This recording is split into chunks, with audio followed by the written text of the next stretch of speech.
Welcome to Sunday Reflections. We're here this period of time because next week we'll all be in Thanksgiving. And we're going to talk a little bit about Thanksgiving today, too, because when we see Thanksgiving, it's what is it for? And we'll be able to do that. But today I happen to have with me two people that I've known in different reasons. One that I've known when she's been with St. Gerard, and another one I know when he was a coach. So we'll talk about the Glisson family here and be able to do that. But as we get started here, we also have to thank our sponsors, and they have been so great at being able to help us as well. And so we'll start off with the Shee family. Chris Shee, as you know, has been really the one that's been doing this for that family, and we'd like to thank them with our heartful thanks. Really, we just need to be able to do that with him, and we can also understand that family has been one of the most generous and just so active in the community and focused on families in St. Johns County. And also a little bit outside. I'm not going to go into that, but it's also outside because Chris Shee does it with all. But they also have the Tringali barn. I know that many of you have gone there for the shows and stuff they have and all the nonprofits that go there. They also do premier events and weddings. Yeah, they do that. They have a venue for that, and it's all great. And Chris Shee has done the leadership of all of this. And as we find out all the way, that this family continues to support and uplift countless local causes. The commitments to giving back takes a lasting impact, and I know that's a fact. I've seen it. I've been with it. I know it's happened. And we are truly grateful and thankful for the Shee family. It's just so much so that we wish that they could be together. But we know this, that we hope that you will do the same thing that they have been trying to do to keep St. Augustine a better place. So we thank them. And then we have DJ's Clam Shack here in St. Augustine, and you can see so many things there. It's right off of Hippolyta Street, not very far from if you're going straight down Hippolyta, and you're right there across from the parking area. You'll see that they have the best seafood, very flavorful. It's unbelievable.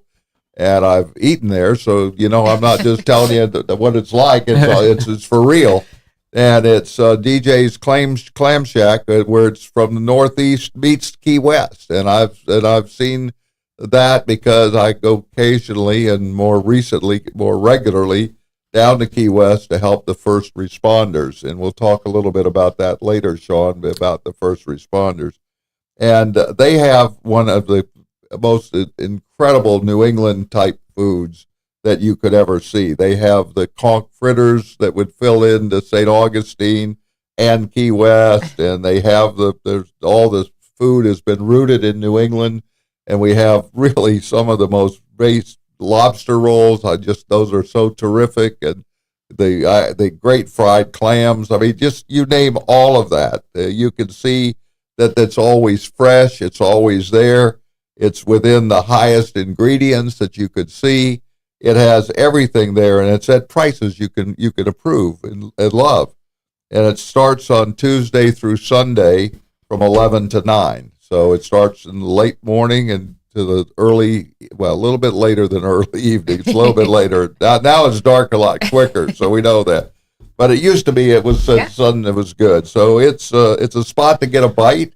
Stroll the old streets of St. Augustine. Boy, that's a lot of fun, too, and taste one of the best seafoods experiences in the country. So thank you again, DJ Clam Shack, as well.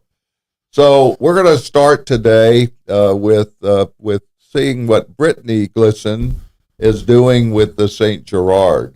And I know all those stuff where it came through, and your older son and all of this. So I know all of that from your back time of knowing you. Mm-hmm. And then we'll switch over to you, Sean, and you'll see that happening next. And we'll talk about being the coaching and all of this. Exciting. And also being on the fire and being there and help them that. So, yeah, absolutely. Yeah, so we'll do that as well. But Brittany, let's let's talk a little bit about where you're going since I've last seen you. I was there at one of Chris Shee's place at Tringali, and I ordered some things, but I gave it back to you. I know. Yeah. And that very rarely does that happen, but we did appreciate it because we actually got to use it for our girls. Which That's was what wonderful. I was thinking. That's what I was thinking. So yeah, that was fine. It wasn't. I just did it to be of help. Well, we love the support. That was actually our first gala. So now we've had our second since then, and we're coming up on our third in March. So okay, is that going to be at Tringali again? It will. Again, we just love Chris. We love the Shee family. They're phenomenal supporters of non-for-profits in our town, and what a great venue, right? It's beautiful. And ours is a little bit different. It's typically, obviously, you're at a barn, but we do Caribbean. So when we're talking about seafood and clams and all of that, I'm getting excited. But the whole thing, ours is just about having a great time, the good vibes, right? Great music, great fellowship, and just great food. You know, we really want to support our girls. Usually, you have a pastor that does the prayers there. Yes, and I think he has the same last name. Yeah, yes, he was actually my chairman for a little bit. So it's one of those things. That, you know, this is the church Pastor Earl Glisson. Yeah, my father-in-law. So he's the senior pastor at Anchor Faith Church, and has just been a great supporter of St. Gerard campus since the beginning, and really kind of allowed me, or kind of strengthened me in my walk to the place where I actually could come into the position I'm in at St. Gerard campus. Yeah. That was the first. I got born again at 21 years old, you know. Wow. Well, at technically 20. I married this guy at 21. Yeah. But yeah, very thankful for his investment. But, you know, I've been with St. Gerard campus since the beginning, since I got pregnant at 17 years old and had my son, Logan. Sure. And graduated alumni class of 2003. And when I got born again, there was kind of this nudge to go back, like, to what can I do differently? What do I need to do here? There was this calling.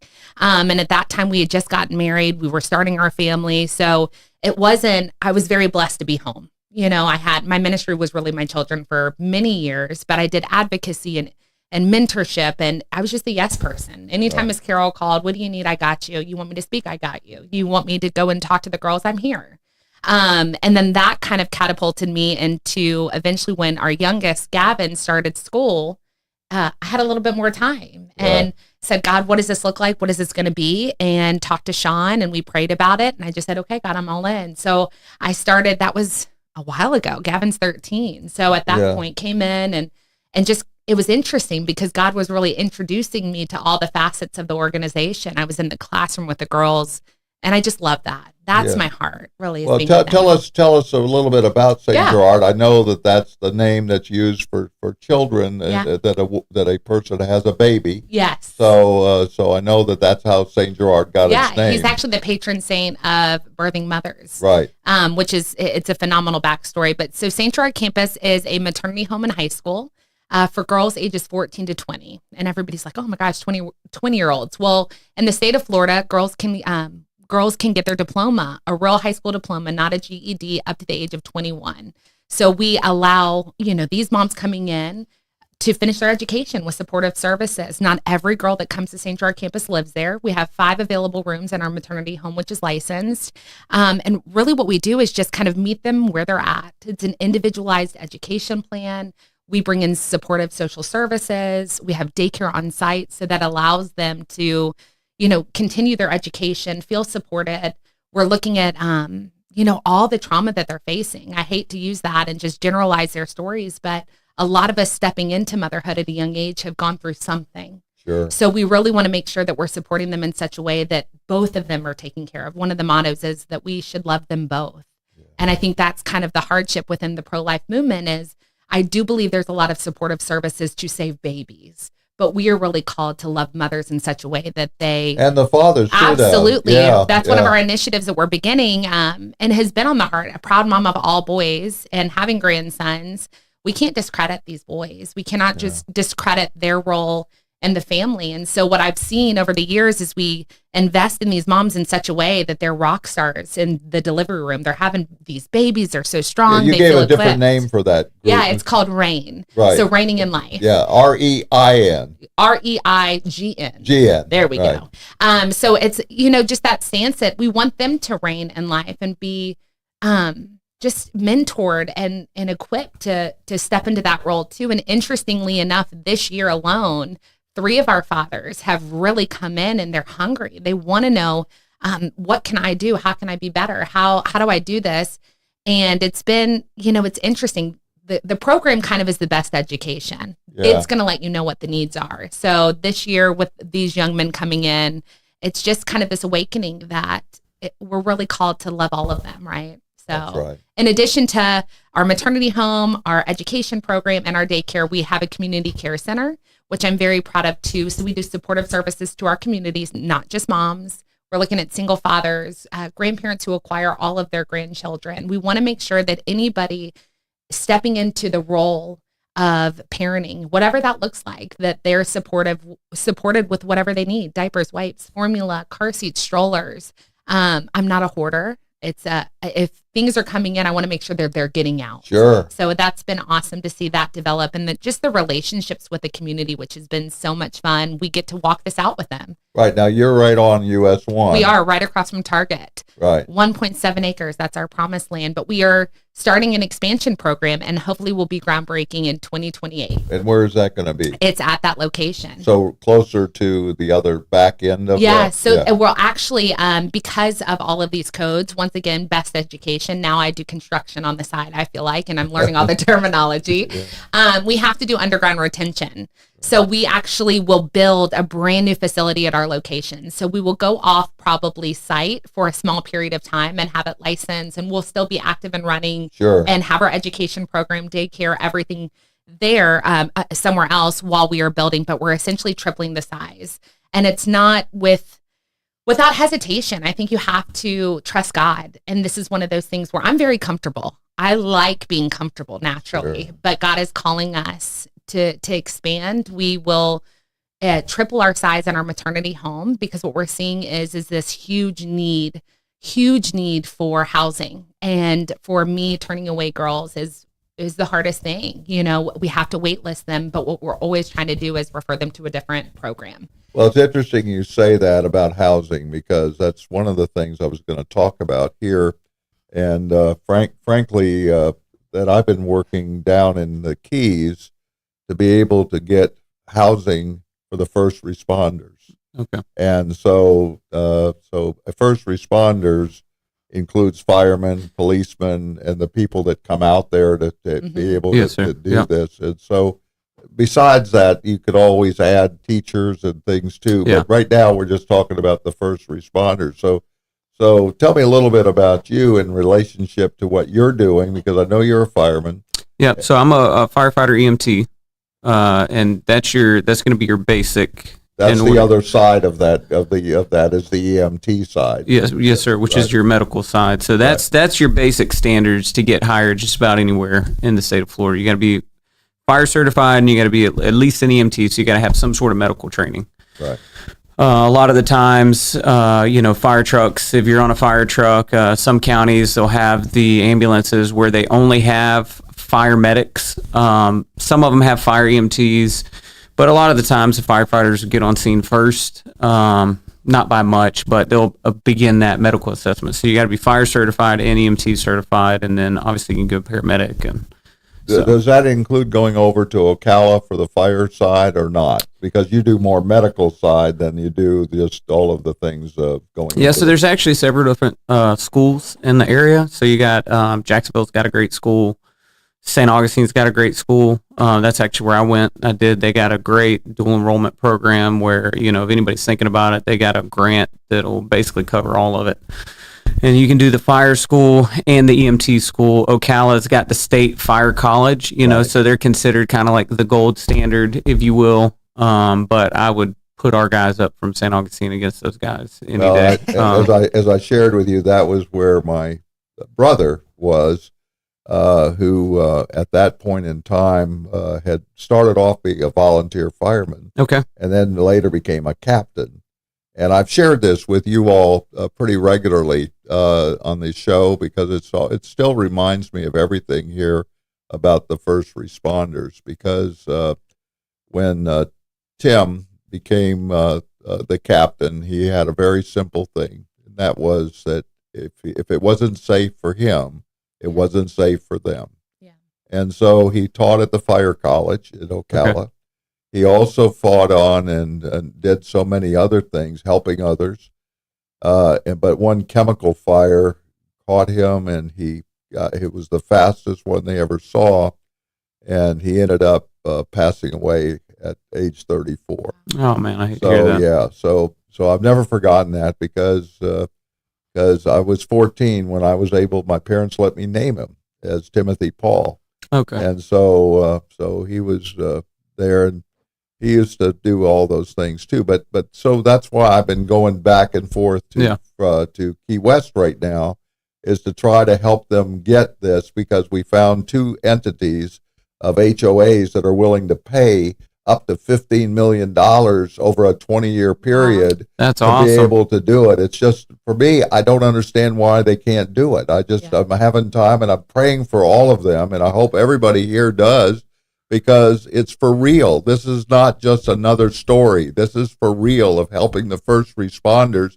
who don't have enough funding to do it in Key West themselves. It's so high. Yeah. So anyway, that's kind of where I'm at. So we'll get into that a little bit later about that, but more importantly about the coaching and stuff too. Yeah. But tell me how you happen to get involved with coaching. Well, my oldest son, he was never really into sports until later on. I think about 8th grade is really when he kind of decided he wanted to try some different things. And I was always like a football, baseball, basketball guy. And then, my lovely wife, she played softball and volleyball, and then she tried a little bit of basketball, but got too frustrated with that.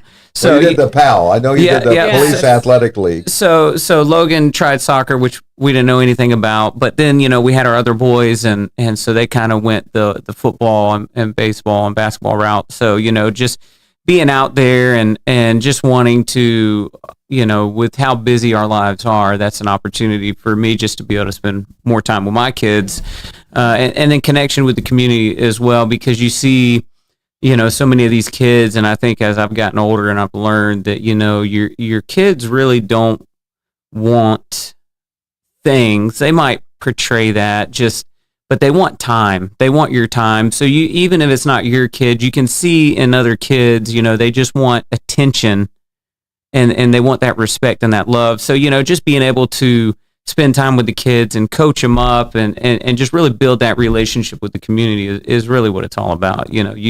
Our boys, ever since they're little, we'll get 7 or 8 other teammates wanting to come over for the weekend and hang out, and so so it's always fun, and just being able to build those relationships, but then also having some experience, making sure they're coached up the right way, and not being taught. Well, it would seem to me that one of the things that I've always known is that it's teamwork. Yeah. And therefore, teamwork works in all areas. Yes. It helps with children. Yeah. It helps with women that are having a baby. Yeah. You need to have a team. Yeah. Because the best team is God himself. Yeah, absolutely. So, well, and the interesting part was, I think when Sean and I embarked on this journey of sports with our kids, it's a time commitment. It's a financial commitment. But one of the things that I loved, Sean is he's very good at his yeses and nos, where I'm a people pleaser by nature. I'm reformed. So I just say yes to everything, where Sean really is the one who prayerfully considers all. Right. And one of the things when we came in, he said, I was like, are we going to do this? And, you're going to be coaching. And I already shared with the firehouse, and how does this look? And I never have any attention, But he just said, how are we going to invest in this next generation? Like, how are we going to do this? And he has been a yes to a lot of boys in this community as far as coaching them. I know that we run into, when you coached a Beacon of Hope, I think our youngest or our oldest was in like elementary school. He's just that yes, because he sees the investment that needs to be made in this next generation of men. And still, we had one of our youngest son's teammates over at the house all weekend. So we're just yes people. Sure. It's about investing in his time, and I'm very proud of that. And he's a phenomenal coach. We are a little, we're definitely loud people. You remember. We can get a little rowdy. We're competitive. We're competitive. That's the right way to say it. Competitive. Yeah. That's it. So it's fun. It's definitely a call on our family for sure. Well, as we speak about all of this together right now, now we're connecting up really a real reflection, because it reflected me when my grandson was playing on the same team with you. Yep. And as a result, that it was fast and they could run up and down and do all these things. Yeah. Yeah. But they worked together. Yes, They sir. worked together. Yeah. And I think that's what we all should do. Yeah. We should do that, not only for sports, not only for helping children, but for ourselves. We should work 100%. together. Yeah. And no matter what color, what religion you're in, we Gotta still work can together. work together. And that's the place that I think God has led us to, but we don't do it. We tend No. to have our own self. Yeah. That makes that so much harder, because if you don't do this and have your neighbor and love them as you love yourself, Yeah. then how do you possibly get through all this? Exactly. Yeah. So Community is such a big part of our walk as believers. I think it's important for us all to understand that the scripture that comes to mind is run the race, you know, and run it with perseverance and like you're going to obtain a medal, right? I think Right. that is that part of, we're all called for specific purposes, but if we do our part in the kingdom to advance the kingdom, and come alongside each other and support each other, I think even there can be backbiting in churches, and even we're so hypercritical of each other.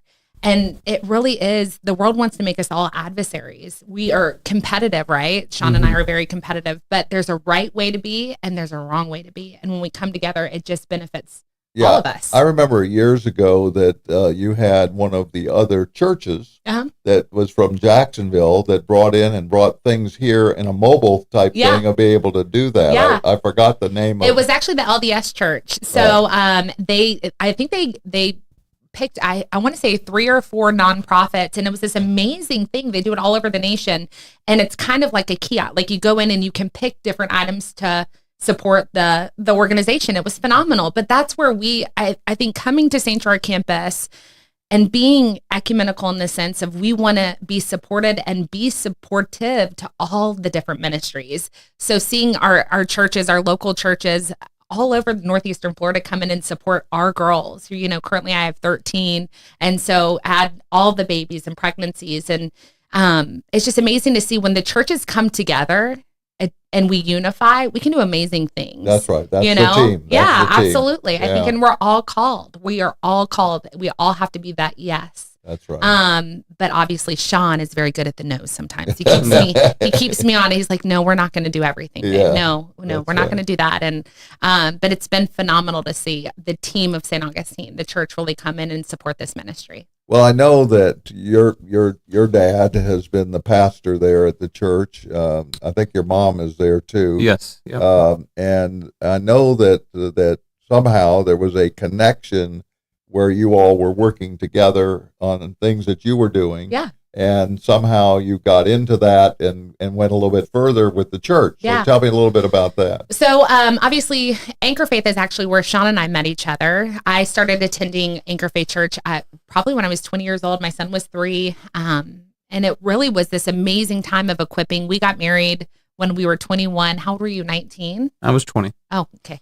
Well, ooh. So we're at 19 years now. So I think the amazing part was, obviously there was this call on me at a certain point, and understanding that, especially being post-abortive and going through classes at the church, and then ultimately being able to step into a role of leadership there. But we've always done supportive ministry at the church in some capacity. We've worked with the children. Sean was an usher for a time. But I will say one of the coolest parts about Sean was, when we got married and I got born again, I was exposed to this, pastoral family where they've done great things and they've traveled all over the place. And I'm like, Sean, where are we going? Like, where are we called to be? And he said, we're called here. Like, it totally burst my bubble. Right. But he knew, like, I'm not called to pastor. I'm not called, we're not called to move anywhere else. So when I say he's great at the nose, that's a perfect instance. Yeah. But he's always been such a leader in our home. And then obviously supporting everything going on at the church in some capacity. But when I stepped into this role specifically, I remember talking to my mother and father-in-law, and they just were like, listen, you got to hear God. We're going to be in prayer with you. I know Sean was as well, and all of our family and a lot of the members of the church. And when it was a yes from God, and I heard it, I know that I heard that. It was, what do you need? Which is such a phenomenal thing to hear. Because when you step out you're going to do this thing and it's awesome. And then the reality of what that actually looks like hits. Yeah. And like, you're looking at bank accounts and you're looking at, governances and licensing, and you're like, what did I do? They were always just supportive and just saying, like, we got you, we're praying for you. And so that has been probably the greatest development, is just the support of that. But we are actually a mission of St. George campus is a mission of the church. We are not a ministry of the church in a sense, but they do monetarily support us monthly. One of their pastors actually comes and pours into our girls, and we love that. And even one of my Kingdom Institute graduates, who we went to Bible college together, and he attends church there, teaches math at my school. So I think that in addition to multiple people that work there or have volunteered there. So I think that really is the church in action and coming alongside. When it's a yes for an individual, a lot of the time the church is coming alongside, and to support them however, but it is that cheering them on, like, you got this. Right. And I think when we look at all of these things, we see so many different things that are so hard to really even think about, because as soon as you see one thing, and that's you all too, sitting in that I know about you, because I don't know you in person, but I know that you are listening sometimes and also watching. But I understand that you are looking yourself to see where you are in relationship with God. And I think I'm really at a place that I want to do a poem that I did for today. Okay. That I didn't know when it comes about. I don't know that. It just happens when we get to this place, and it's about basically healthy reflections. And so let me pull that up, and then we can have some more discussion about this as well, because I think it has taken me to be where we need to be as well with God. And so let me just go up here and do this, and maybe it'll finally get going here. All right, one more second. Yeah, they see it. It's not so easy when you're trying it's to never do this. easy. No, not at all. Not at all. Listen, do you have an iPhone? Yeah, that's what I have. So Well, here it is. there you go. Can you see yourself deep inside, or do you worry that one day you will die? And all your hope and joy will go away? Maybe you forgot that every step you take will take you on a path of no resistance. But that is definitely not what love, peace, and joy is all about. Your fears can make you believe there is no hope, now or in eternity. One Bible verse addresses why you should no longer linger while walking on that path. Today we can be thankful that we trust the path God leads us on, no matter if there are pains we hope would never come again. Now we see but a poor reflection, as in a mirror, then we shall see face to face. Now I know in part that I shall know fully, even as I am fully known. That comes out of 1 Corinthians 13:12. It's your time when you are free, because God gives you more than all you can do or see. And you can reflect why you are here. Thank you, O God, as we give you thanks just as you always do for us. It's when God sees you believe, it will soon be a complete Thanksgiving Day for all eternity. So that was this morning. So and I love your poems, by the way. I get them every morning. Yeah. And I appreciate it, Well, it's not mine. It's really somewhere that gets into where God leads me. Yeah. And just like it was today. Mm-hmm. And so it's not, this is not about me. And I want everybody to be assured of that, because without that, there is no way to understand, because you can't do these things like that. There's nobody. I mean, I look at some of the other great poets of all time. Mm-hmm. They don't do these over in 10 minutes or 10 seconds. I mean, they just don't do it. Yeah. But you know what? If you look at the Psalms, yeah, you can see that those Psalms had to be done immediately. Yeah. They had to be done immediately. Yeah. And there had to be a way that God gave them those thoughts to be able to do it. Even the 23rd Psalm. Yeah. I mean, how could that happen so easily and tell you stuff in the future Exactly. and tell you stuff in the future? Yeah. Because in the Old Testament, and I don't care whether you're Jewish or Muslim or English or Christian or anything that you do, you can never miss these type of things that are in these prayers that are also in these are poems. Yeah. And they become so powerful. It's almost like having a song. Yeah. A song, Well, that's what Psalms is. That's what it is. So, And Psalms number 1 is my favorite. I've always heard, you start your morning with the Psalms, you end it with the Proverbs. right. But one of my favorite things, just when you're listening to David, and it's essentially his love song, and and also going through trials, and we're talking about that in your poem today. I mean, when you're saying yes to a walk with God, we assume it's going to be easy. Right. It's not. And it's not. It's not. It can be. Absolutely. There's great seasons yeah. and there's great hardships. I know we've been married 19 years. We've been together 20 in February. And this has been hard. There are seasons where it's been hard, but it's worth it. And I think that that's the biggest thing. But when David, I love, there's a psalm and he talks about, he says, my Father, my Lord, my salvation. And it's such a big part of my reminder every day is that God will be exactly what I need in that minute. Some days I need him to be my dad. I just need him to be that loving father. And other times I need him to be my savior. That's right. And other times I need to be reminded he's my Lord. And you better get it together, girl. That's it. Those minutes. But that's how it is. But Psalms just has been such an amazing part of my walk and development. So I would say if you're starting your walk, start in Psalms. I think sometimes as believers are entering into this new kind of, if you're choosing, hey, what is this about? Even when I go into the jail with the girls, they get lost in it. If you put them in an Exodus or, Kings or something, they're like, I'm out, So I'm always like, start easy. He's pursuing you. This is a love walk and he wants you to not be confused and stretch you out. He wants you to start seeing these little truths. And Psalms is such a great way, or the New Testament.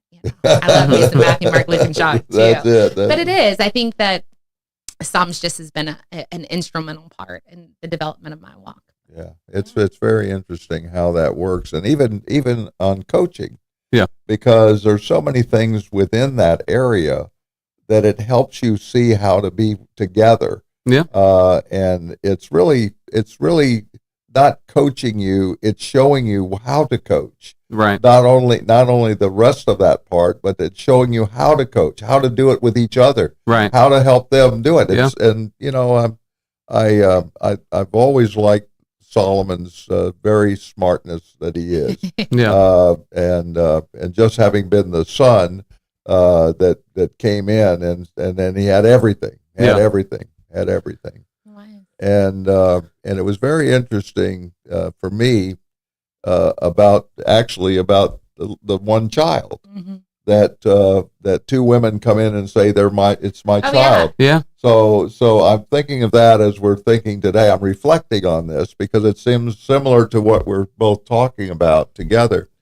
And here it is that you had to be as smart as Solomon. What a wise response. Yeah.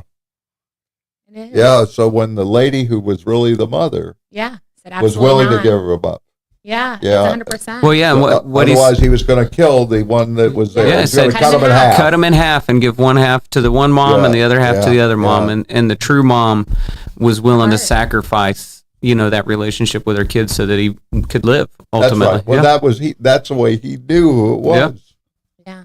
What a great way to be able to answer these questions, because we get that wisdom that 100%. comes out of there as well. The wisdom is so important to us on everything we do. Well, I think the thing is it's that discernment too of right and wrong things. I know that we talk about that with our boys a lot, whether it has been Sean as a coach or a firefighter, EMT coming into whatever situation he's coming into. You have to be led. You have to hear, and every situation is different. And even with it, when you're looking at this woman these two women, you have a right and a wrong side, and so there's this chaos and there's this kind of contention.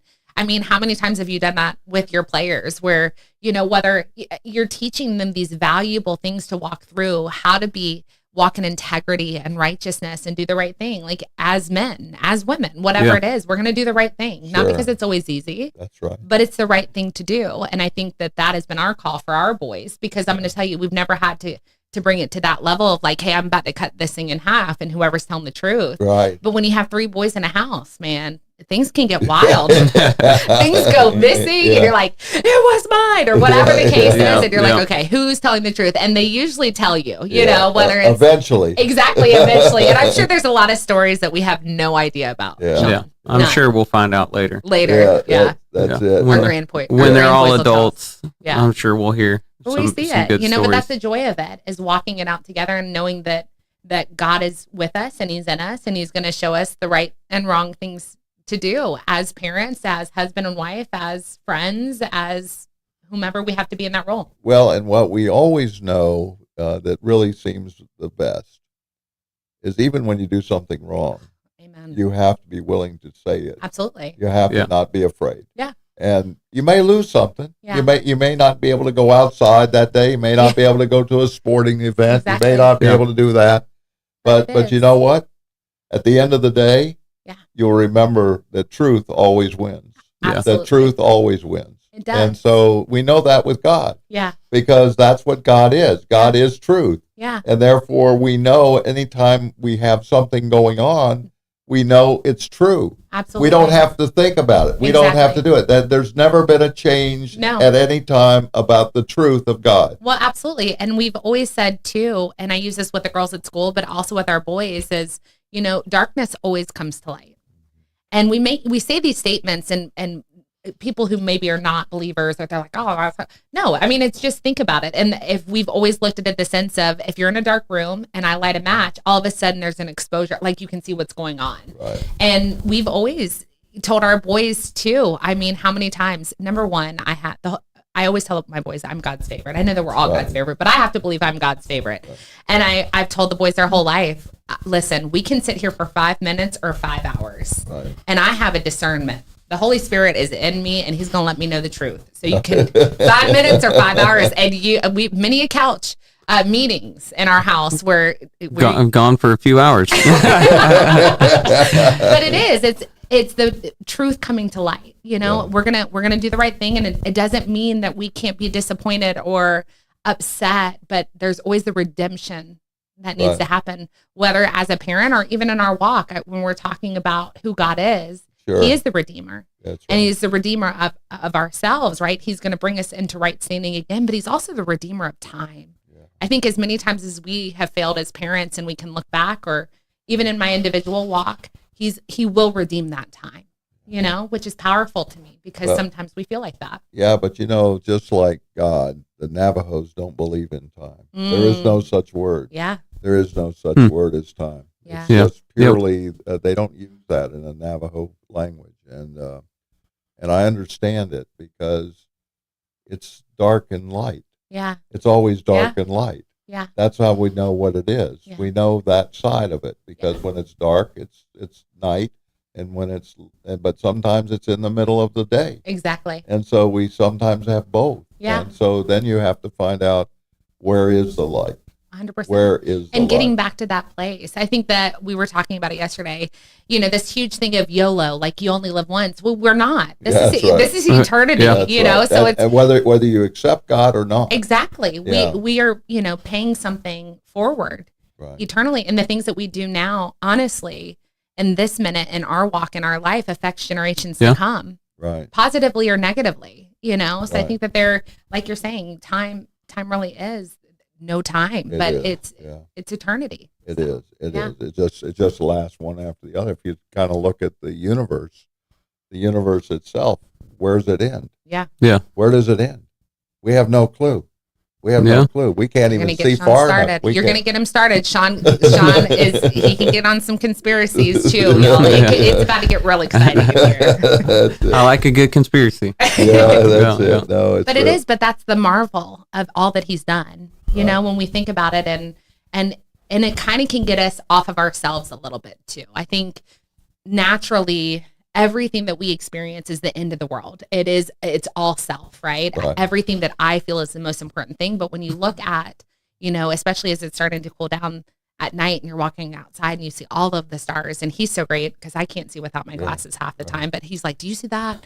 That's a planet or something. And I'm like, I don't see it, but I know it's there. Yeah, well, you can even see the satellites when you go out there as well. So, we used to have a place in Santa Fe, and you were up a mile up, and so and you're not very little lights around you because you have the mountains on both sides, and it's so good to be able to see those stars. Yeah. And the more you can get to see them in places on the water, for example, when it's a clear day and you're away from all the lights, because what we've done is like here, we have lights on, and you can't turn them off. Right. And so at the point that you go together, when you have just the stars and all of the things coming in, you see the things that have been happening over through the beginning up there, Alaska, and then down Montana, and then New York, and then came here. We saw what was happening in all the stuff with the Northern Lights. The Northern Lights, but we don't rarely see it.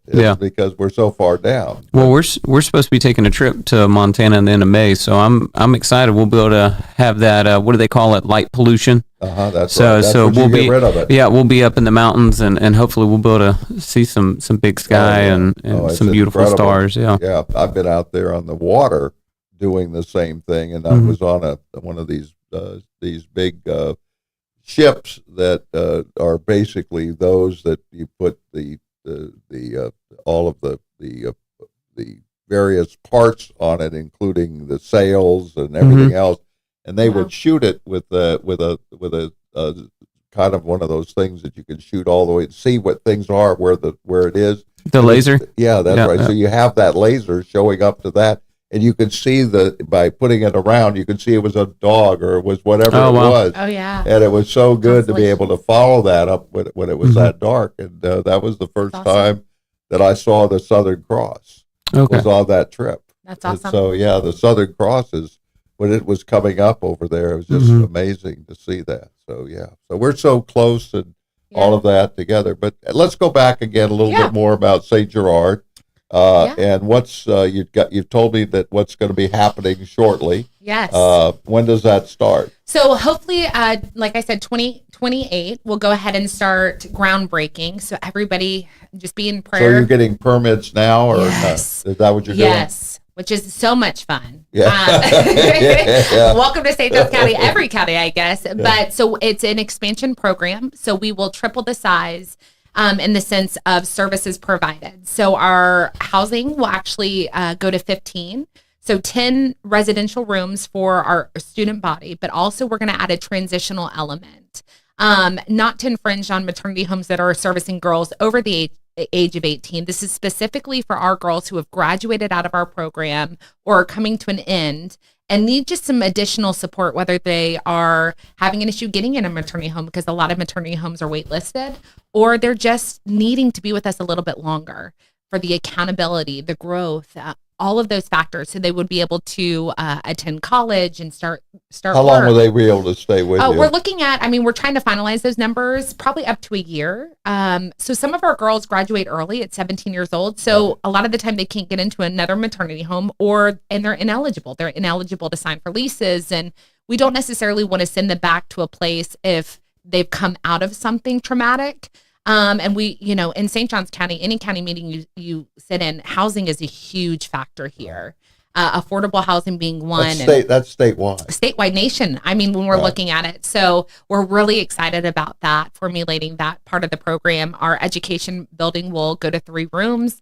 And then our daycare, we're tripling in size too. Not obviously as we're growing as an organization, we'll have to build that part of our program to support that growth. Sure. But also because we want to be able to support our graduates and other families within our county and community. It's huge.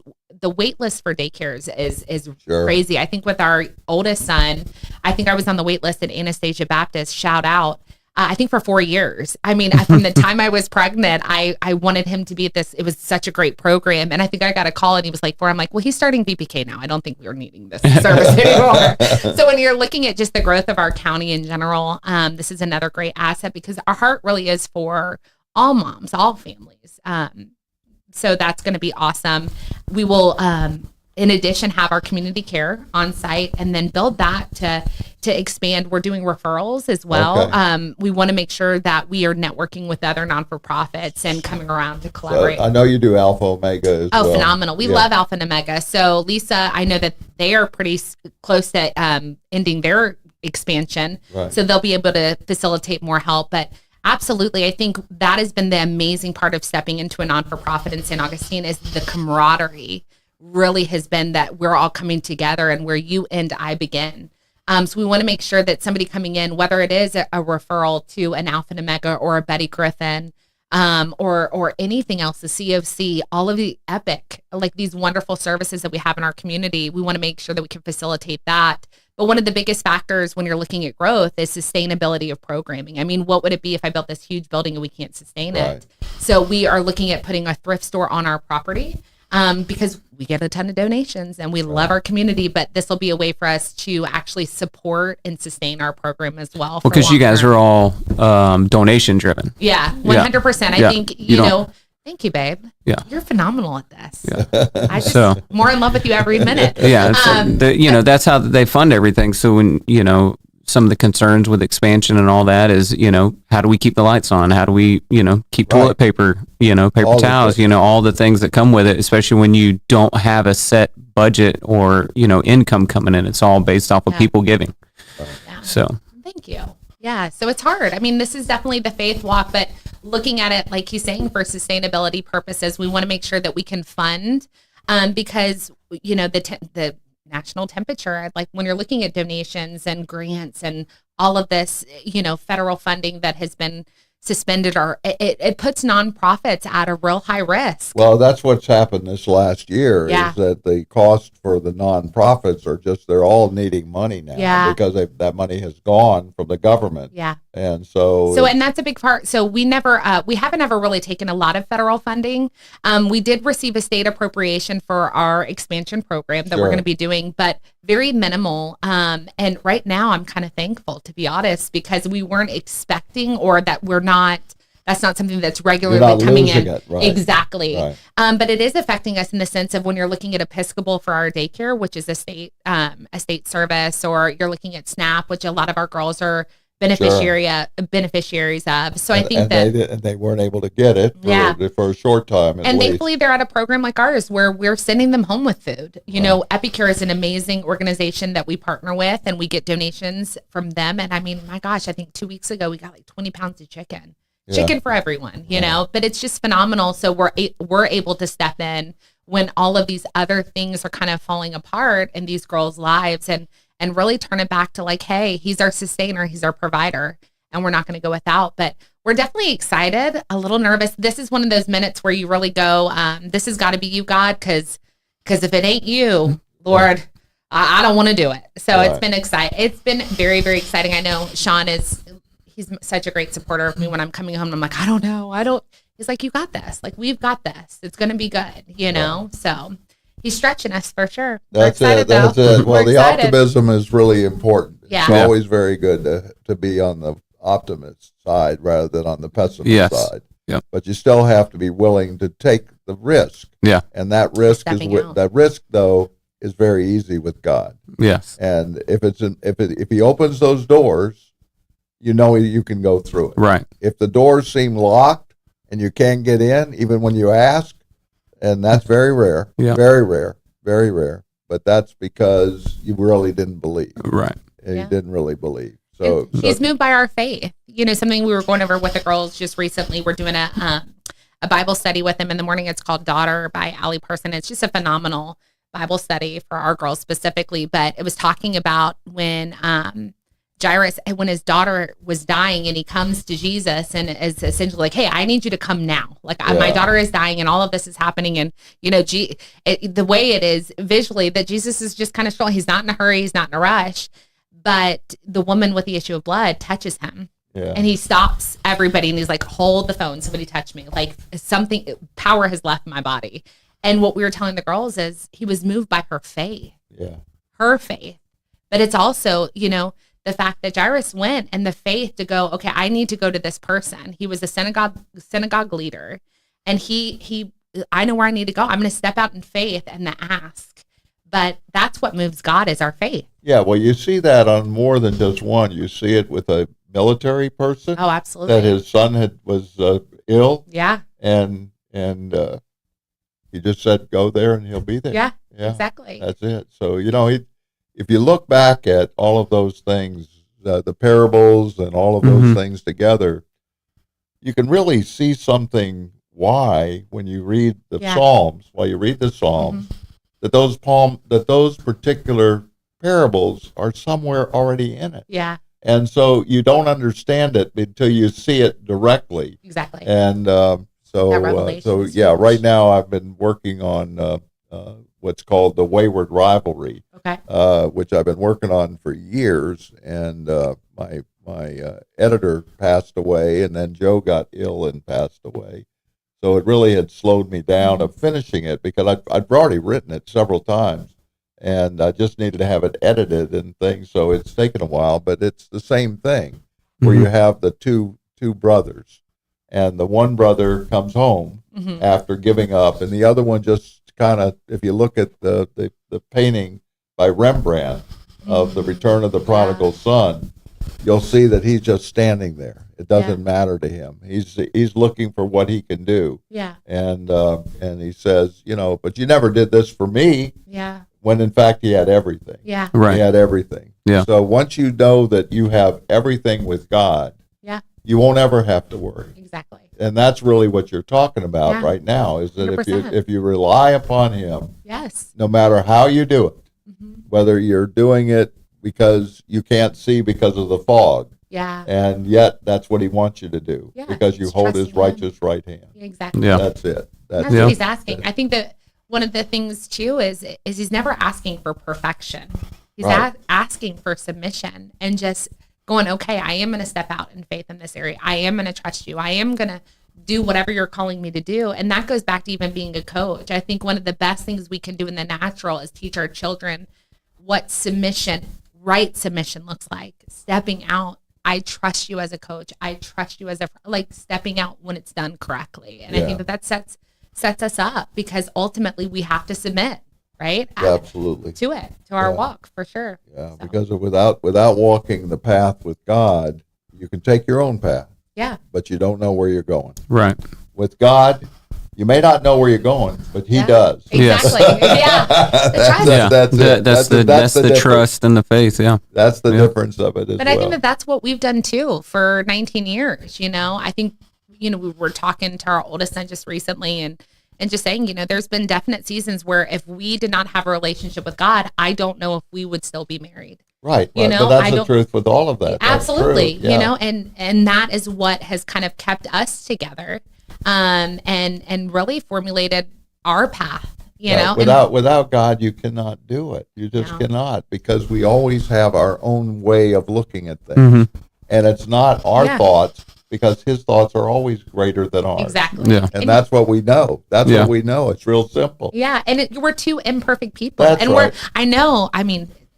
we're very different, Yeah. very, very different. Like he's even coming in, he's like, I don't talk that much. I said, you'll be fine. You'll be fine. But just totally different mindsets and thought processes. And here God had this plan, and what an amazing thing. Like when we're talking about looking back at the faithfulness of just, before even our lives began, God had a plan for us to come and to come together and walk Right, this out. right. And it's just amazing. Well, it's it's amazing. it's amazing how He puts people together. Yeah. And it's almost like you've met them forever. Yeah. Right. And I know that's the way it is with us. Yeah. With you, just Yeah. the three of us Yeah. together. It was not like we were strange people. Yeah. It was very easy to see that we were together. Yeah. Even back at the time you were coaching. Yeah. We never Pal flag football. Yeah, that's Yeah. right. That's right. I So much remember all fun. that. Well, and that can only be done with God, Absolutely. because there's a lot of people that are very brilliant. They're Yeah. very brilliant. I mean, I've seen them. I've been with them, and they're just amazing to be listening. Mhm. But sometimes they forget about where they are. Yeah. And for us, it's all about practice and where we are together as individuals. We can do the things that we think are so much better, and we know that at periods of time you find that your lives are very tough, and you know that. And when you think of this, you have someone to depend upon, and without God, you don't. And you have neighbors, you have friends. But how many of you are willing to take that on to be on the other side? Have you knocked on their door and said, can we help you? Yeah. Yeah. And so that's where I Wonderful. think it should be, is as you're going through all of this, Mhm. that there is nothing less than knowing each other. Yeah. And that's really how it is, because you can know each other from the very moment that you see them. Yeah. And then the rest of the time is you might have to learn who they are. Exactly. Yeah. Yeah. And I think that people are people. I think people fail. People do things that hurt us sometimes, even in the body, but how we operate too with, like you're saying, the service to one another, forgiving each other. People fall short all the time. But if we decide to be the leader, I think going back to the scripture where it says, the greatest leader is the servant of all. That's right. It has what to be if- the servant. Yeah. the How servant. phenomenal is that, know? Yeah, that's the thing. I remember when I went to Ukraine that I wanted to be a second person, not the lawyer that Yeah. I was. Yeah. And I ended up doing that. Yeah. And I didn't even have a person there to help me to be able to transfer the money and be that person. And later, this one translator was a teacher, and she didn't have a place to go. Yeah. And so they put her together with me, and we've been friends ever since, Awesome. back in Wow. 1990s. That's awesome. And so Yeah. that's when I was in Ukraine. Wow. And so when you trust God with faith, Yeah.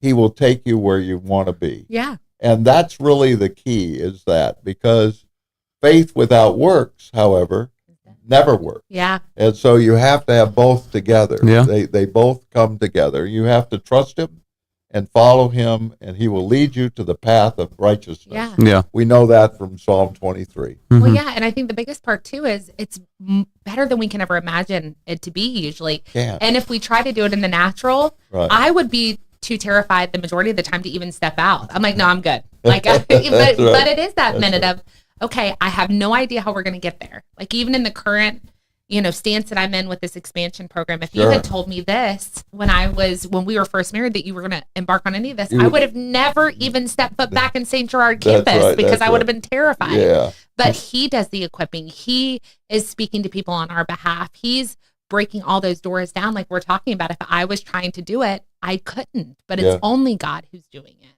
Well, And he deserves the glory, not us. that's you right. know? That's Yeah. right. And anything else that you have to add to this? Because I want Yeah. to talk a little bit about Thanksgiving here in a minute. No, I think like you were saying, when we have the faith, we have to step out. When God gives a situation, how does he reward us? Well, we have to show him that we're ready. So by stepping out and taking that action, that shows God that we have faith in him, That's right. and I think that's important because we say all these things, but you have to, you have to be a doer. You have to say, okay, Lord, I trust in you. So I'm showing you that I trust in you by taking this step. All right. Well, let me kind of wrap up for us today. All right. And it goes so quick, as you now I know, it's so crazy. So it's there. So I want you to know that that by the next time that you see this show, it'll be after Thanksgiving. So I want to be sure that all of you, if you have somebody that you know that needs food, help them. Yes. If you have people that cannot walk, help them. If you have people that you see that are on the street that are always begging, well, sometimes they really need it. And that's something that God will lead you to. And so today is the last time of this week that you'll see this, except you'll be able to hear it on Sunday or on YouTube or Facebook or whatever all that's going on. But I want you to know that I want you all to enjoy the thanksgiving to God. Yeah. Give all of that thanks to God, and he will give you all the giving. Yeah. And that's really all I care about. And you all have a great day and enjoy this time. And hopefully this week will be something that's so good for you and for you as well, Yes. Brittany and Sean. Yeah, Thank you for being with us. Yeah, And, absolutely. we look forward to another day. Thank you, God. Thank you for this day. Amen. Thank you.